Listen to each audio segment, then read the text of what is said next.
بسم اللہ الرحمن الرحیم۔ آج کسی سے اگر کہا جائے نا کوئی پریشان آ جائے، بھائی آپ کیوں پریشان ہیں، آپ لا الہ الا اللہ پڑھا کریں، تو وہ پتہ کیا کہتا ہے، میری جان نکل رہی ہے اور تم کہہ رہے ہو کہ لا الہ الا اللہ پڑھو۔ تو اچھا نہیں ہے جان نکلتے وقت لا الہ الا اللہ زبان پہ آ جائے، جنت کا سودا ہو جائے۔ اگر نکل بھی رہی ہے تو نکلنے دو، لا الہ الا اللہ پڑھ کے نکالو۔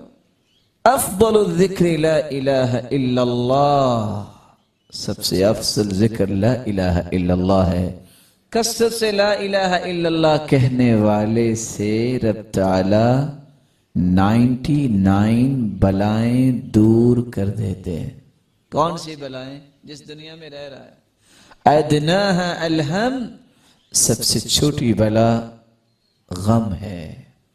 اگر غم چھوٹی بلا ہے تو 98 بلائیں تو غم سے بھی بڑی ہیں نا۔ آج کل لوگ کارڈیالوجی میں کیوں جاتے ہیں؟ غم کی وجہ سے کہ یہ ہارٹ پیشنٹ ہے۔